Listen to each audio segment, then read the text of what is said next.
Hi guys, it's me Muhammad Moin. Welcome to my YouTube channel. In this video tutorial number 1 of our machine learning series, we will be discussing Introduction to Machine Learning. So the points I am going to cover in this tutorial are: what is machine learning, why we want machine to learn by themselves, application of machine learning in our day-to-day life, which tools are used in machine learning, what are those three broad classes in which machine learning problems can be divided, and different algorithms in machine learning, and which steps which are involved in building a machine learning model.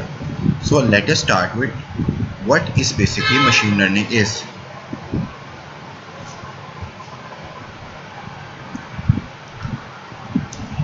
So the first questions which arises in our mind: how does we human learns? Human basically learns from their past experience. You and I basically we learn from our past experience, and machines basically follows the instruction given by humans. Is it possible that human can train the machines to learn from their past experience and do what basically humans can do in a much faster way? Is it possible? Yes, it is possible. And machine learning is the science of teaching machines how to learn from by themselves. But question arises, why we want machine to learn by themselves? For example, I have been given a task of mopping and cleaning the floor. So after few hours I will get tired or exhausted, or depending upon the place it might be very risky as well. But if I can train the machine to determine whether the floor needs cleaning or and how much cleaning is required, machine can do it by much faster way. And this is the basically the purpose of machine learning. That is what machine learning aims to do: enable the machines to learn on their own whether the floor needs cleaning or mopping, and how long does the floor needs to be cleaned. Machine basically needs a way to think, and there is where machine learning models helps us. The machine basically captures the data from the environment and feeds it to the machine learning model. The model then uses this data to predict things like whether the floor needs cleaning or not, or for how long does it needs to be cleaned, and so on. So I hope now it's very clear to all of you what is machine learning, why we want to machines to learn from themselves, what is basically the aim behind this. And now forward we will going forward I will be discussing applications of machine learning in day-to-day life.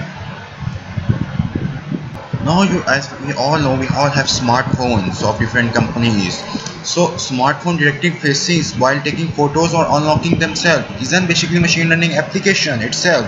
Facebook, LinkedIn, or any other social media site recommending your friends and ads you might be interested in is also a machine learning application. Amazon recommending you the product based on your browsing history is also a machine learning application itself. Bank using machine learning to track fraud transaction in real time is also a machine learning application itself. So following are the applications of machine learning in our day-to-day life. Now going forward,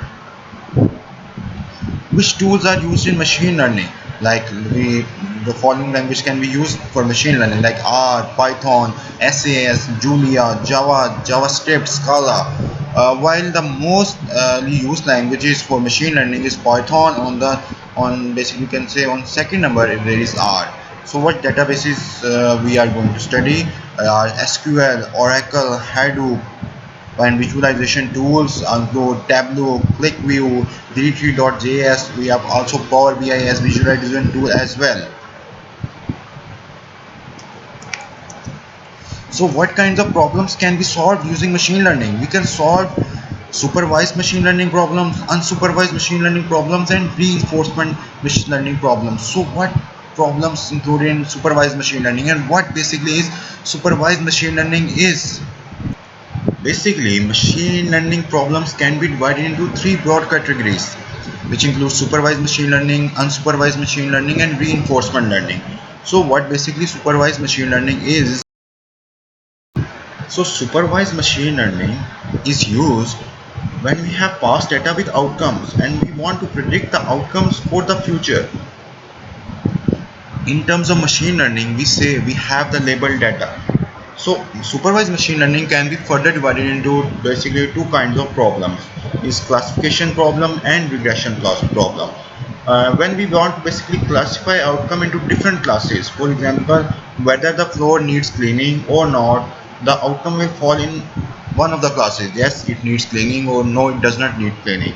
While in the regression problem, where we are interested in how much does it needs cleaning, how much cleaning needs to be done, is basically a regression problem. While unsupervised machine learning includes, in basically unsupervised machine learning, we don't have the labeled data. These are the times when you don't want to exactly predict an outcome. Sorry, you just want to perform a segmentation or basic clustering. For example, a bank would want to have a segmentation of its customer to understand their behavior. In reinforcement learning, some part of our data is labeled and basically some part of our data is not basically labeled. So now let us move forward. So what are the different algorithms used in machine learning? Let us see this. In supervised learning, we have linear regression, logistic regression, k-nearest neighbors, decision trees, random forest, gradient boosting machines, XGBoost, support vector machines, neural networks. In unsupervised learning, we have k-means clustering, hierarchical clustering, neural network as well. I have made video tutorials on linear regression and k-nearest neighbors as well, and I will be uploading the video tutorial on logistic regression by today as well. So I will be covering each supervised machine learning algorithm and unsupervised machine learning algorithm in detail, their maths introduction behind the machine learning, that machine learning algorithm which specifically I am making the tutorial will be explained. So every point will be covered in the tutorial I will be making on each of these machine learning algorithms. So do watch them in the playlist of machine learning series on my YouTube channel. So what kind of data is required to train a machine learning model? So we can have data, we can classify data into two broad forms like structured data and unstructured data. So structured data basically refers to the data we have in tabular form or in CSV file, like include data about the customers, their interaction with them, and the other attributes. While unstructured data basically includes data which is not in the form of tables, or like these are data from the form of pictures from customer and images or voice record. These are all unstructured data. While structured data is a proper formatted data we have in the tabular form in a CSV file. So what steps are involved in building a machine learning model? So the first step which involves is problem definition, which is we need to convert a business problem into a machine learning problem. This is the first step and this is one of the major steps. In the second step, which is hypothesis generation, we basically need to generate a hypothesis of our machine learning model and what features we expect from this machine learning model. And the third step, which is basically data extraction and collection, we need to extract the data or collect the data. And we need to, in the fourth step, which is data exploration and transformation, we need to analyze the data, we need to perform exploratory data analysis on the data, we need to perform data wrangling to remove the missing values or to replace the missing values with the mean values as per the conditions we have been given. Then we need to apply a machine learning model within the fifth step, and basically in the last step we just deploy the machine learning model which gives us the best accuracy and verify our results. So these are all the steps which are involved in building a machine learning model. So thank you so much for watching this tutorial. If you like it, do give the thumbs up and do subscribe to the channel for more interesting videos. Thank you so much. Goodbye everyone.